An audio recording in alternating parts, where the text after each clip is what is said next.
energy. What is energy? Energy is the capacity of a body to do work. Means when work is done on a body, its energy increases, and when work is done by the body, then energy decreases. Means the energy has to be spent by the body to do the work. As if you want to run, then you have to spend your energy. Then you are doing work. So this is an example of work done by a body. In the same way, a boy while playing football runs all over the field and he spent energy in doing work.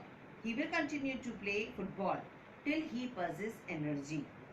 Once he loses the energy, he will not able to run more or with more speed as well. Now, to explain the relation between energy and work, it is very much understood that the capacity to do any work is because of the energy only. That is why energy is equals to work done by a body. So we can say that the work done on a body in changing its state of rest to the state of motion, or state of motion to the state of rest, is said to be the energy possessed by the body. If a body is moved from the ground to a height, work is done by the body against the force of gravity. Means up to a certain height it has to move. That is why the energy possessed in the body is due to the height attained by the body. So we can say that if a body initially at rest is made to move, work is done on the body, and the body in motion is said to possess energy that is equals to the work done on the body. So again we have to understand the relation between energy and the work done by a body.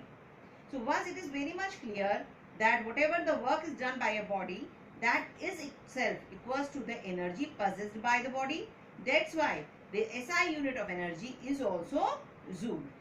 Energy is measured in the same unit as work, and therefore the SI unit of energy is Joule.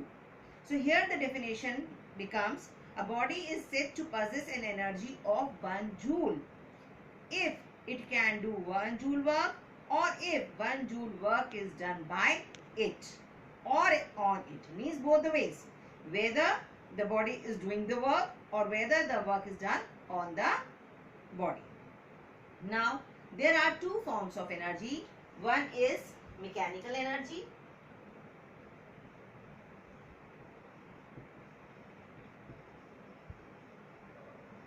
Mechanical energy is due to the motion of the body, due to the position of the body. That is, the body is in state of rest or body is in the state of motion. In the both of the ways, the body is possessing the energy which is the mechanical energy. Now there are two forms of mechanical energy as well. One is potential energy and the second one is kinetic energy. So the first one is potential energy, which is represented by P, E, and second one is kinetic energy, which is represented by Ke. So let us explain one by one what is potential energy and what is kinetic energy.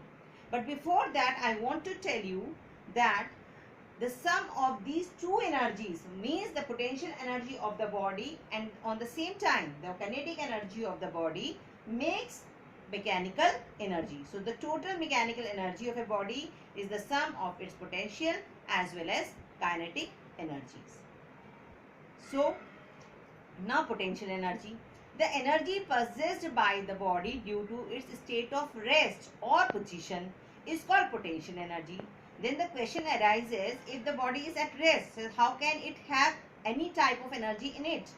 It means if a body is up to a certain height, it's placed from the ground up to a certain height.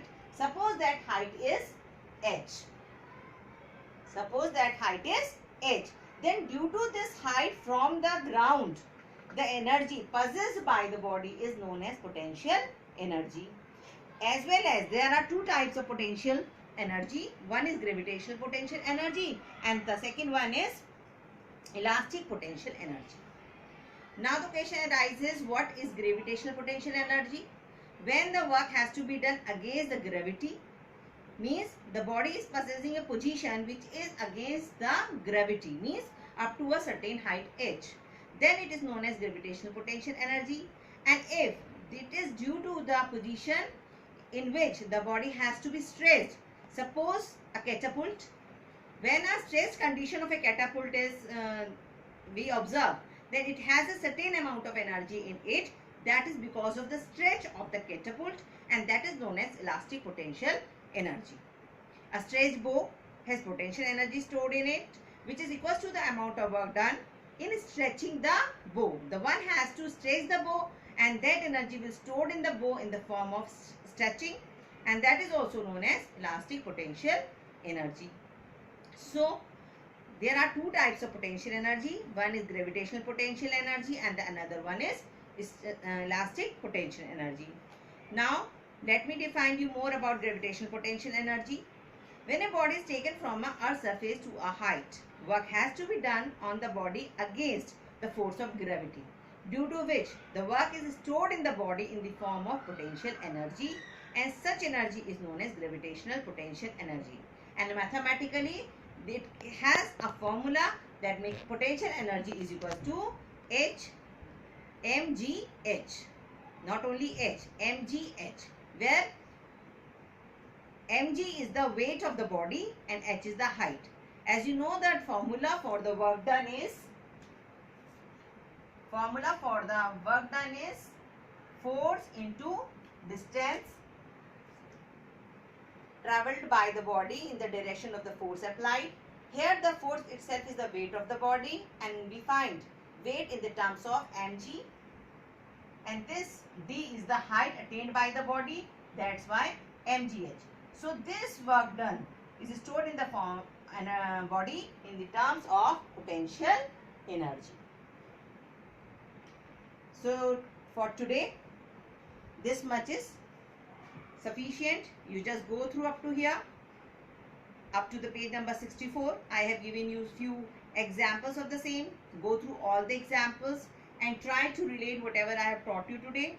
And in the next session I am going to teach you few more examples of potential energy and how the body possesses potential energy due to the height as well as due to the stressed formation of the body. Thank you.